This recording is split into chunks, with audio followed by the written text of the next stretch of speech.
హైదరాబాద్ లో కబ్జాదారుల భరతం పడుతున్న హైడ్రా తరహాలోనే జిల్లాలోనూ ప్రత్యేక వ్యవస్థలు ఏర్పాటవుతూ ఉన్నాయి. మంచిర్యాల జిల్లా నస్పూర్ మున్సిపాలిటీలో అధికారులు యాక్షన్లోకి దిగారు. అక్రమంగా నిర్మించిన భవనాన్ని నేలమట్టం చేశారు. ప్రభుత్వ భూమిలో 4 అంతస్తుల భవనం కట్టారు. ఈ కట్టడంపై ఫిర్యాదులు రావడంతో విచారణ జరిపిన అధికారులు ఎలాంటి అనుమతులు లేకుండా నిర్మించారని గుర్తించారు. దీంతో బుల్డోజర్లతో నేలమట్టం చేశారు.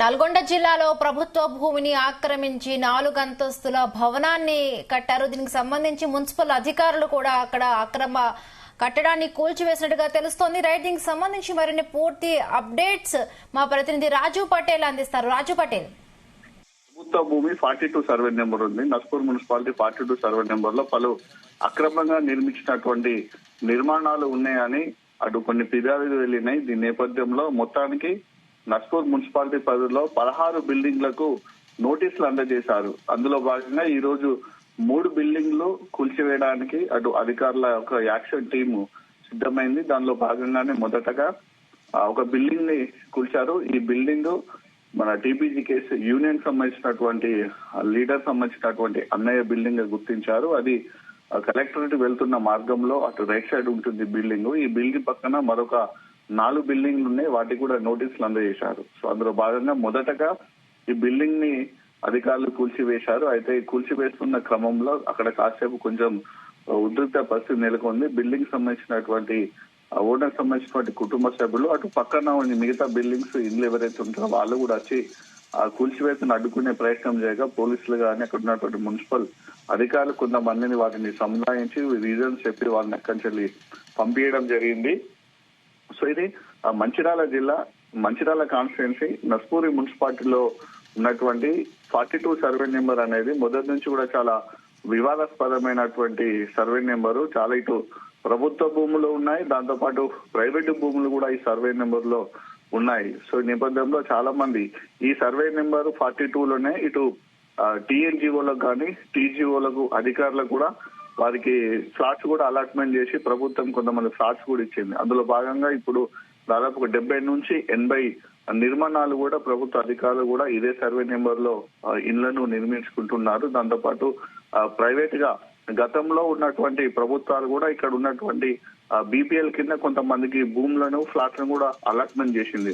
వారు కూడా కొన్ని నిర్మాణాలు దీనిలో చేసుకుంటున్నారు. ఈ రెండింటిని దృష్టిలో పెట్టుకొని కొంతమంది ఆసరాగా చేసుకున్నటువంటి కొంతమంది అధికార పార్టీకి సంబంధించినటువంటి గతంలో ఉన్నటువంటి నాయకులు కొంతమంది కబ్జా చేశారు. భూములను కూడా కబ్జా చేసి అందులో కూడా ఇల్లీగల్ గా నిర్మాణాలు చేపట్టారు. అలాంటి ఇల్లీగల్ నిర్మాణాలకు సంబంధించినటువంటి 16 బిల్డింగ్లను కూడా గుర్తించారు. 16 బిల్డింగ్లకు నోటీస్ ఇచ్చారు. అందులో భాగంగా ఈ రోజు ఒక బిల్డింగ్ ని కూల్చివేస్తున్నారు. సో దీంట్లో మరొక 2 బిల్డింగ్లను ఈ రోజు సాయంత్రం వరకు కూడా కూల్చే అవకాశం ఉంది. పెద్ద ఎత్తున అటు పోలీసులు కూడా మోహరించారు. ఎందుకంటే ఈ సర్వే నెంబర్ లోనే అటు పోలీస్ స్టేషన్ నిర్మాణం ఉంది. పోలీస్ స్టేషన్ సంబంధించింది కూడా నిర్మాణం కట్టద్దని కూడా గతంలో హైకోర్టు వరకు కూడా వెళ్ళింది. ఇదే 42 సర్వే నెంబర్ లో మనకు మంచిర్యాల జిల్లాకు సంబంధించినటువంటి కలెక్టరేట్ కూడా ఉంది. కలెక్టరేట్ కూడా ఇక్కడ నిర్మించవద్దు, ఈ భూమి మాదని కూడా కొంతమంది కోర్టుకు వెళ్ళినటువంటి సందర్భాలు కూడా ఉన్నాయి. సో ఇదంతా చాలా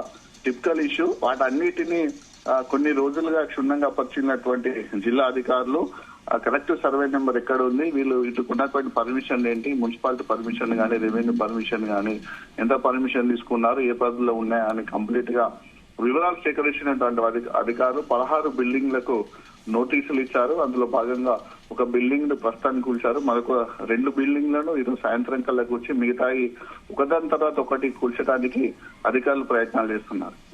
అంటే రాజు పటేల్, ఇప్పుడు పర్మిషన్ ఇచ్చిన అధికారుల పైన ఎవరైతే పర్మిషన్ వాడిపైన ఏమైనా కేసులు నమోదు చేసే అవకాశం ఉందో, అలాగే ఇప్పుడు అక్రమంగా నిర్మించిన వారిపై పోలీసులు ఎటువంటి చర్యలకు దిగే అవకాశం ఉంది? అంటే ఇప్పుడు మెల్లమెల్లగా స్టార్ట్ అవుతుంది. మంచిర్యాల జిల్లాలో ఇది ఒకటి మనకు మొదటిగా మనం మొదటిగా అని చెప్పవచ్చు. అక్రమ నిర్మాణాల పైన కానీ, ప్రభుత్వ భూములకు కానీ, చెరువులకు సంబంధించినటువంటి ఎఫ్టీఎల్ బఫర్ జోన్ల నిర్మాణాలకు సంబంధించినటువంటి ఏదైతే యాక్షన్ హైదరాబాద్ లో ఏ విధంగా అయితే హైదరాబాద్ చేస్తున్నదో, సో అలానే జిల్లాలో కూడా గుర్తించాలని సీఎం రేవంత్ రెడ్డి ఇచ్చిన ఆదేశాలతోటి కలెక్టర్ ఆధ్వర్యంలో ఇటు టీంలంతా కూడా ఏర్పడ్డాయి. చెరువుల కారణం అయితేనేమో మనకు ఇరిగేషన్ శాఖ అధికారులు కూడా వాళ్ళకి యాడ్ అయ్యారు. సో మున్సిపాలిటీ సంబంధించింది అంటే ఈ భూమిలో మీరు అన్నట్టు గతంలో అధికారులు ఎవరు పర్మిషన్ ఇచ్చారు? సో పర్మిషన్ అనేది సక్రమంగా ఇచ్చారా? ప్రభుత్వ భూమి అని తెలిసి ఇచ్చారా? లేకుంటే బై సర్వే నెంబర్ వేసి ప్రభుత్వ భూమి కాదు, ఇది పట్టా భూమి, ప్రైవేట్ వ్యక్తికి సంబంధించినటువంటి భూమి అని బై నెంబర్ వేసి వేరే అప్రూవల్ లెటర్ ఇచ్చారా, పర్మిషన్ లెటర్ ఇచ్చారా అనేది కూడా డాటా అయితే ఉంది. దానికి సంబంధించినటువంటి వివరాలు కూడా సేకరిస్తున్నారు. ముఖ్యంగా గత 2 సంవత్సరాల క్రితం 2020 నుంచి 2018, 19 నుంచి 2022 వరకు ఈ 4-5 సంవత్సరాల కాలంలో ఈ 42 సర్వే నెంబర్ లో చాలా అక్రమ నిర్మాణాలు వెలిశాయి. వాటికి సంబంధించినటువంటి కూడా చాలా ఫిర్యాదు కూడా వెళ్ళాయి.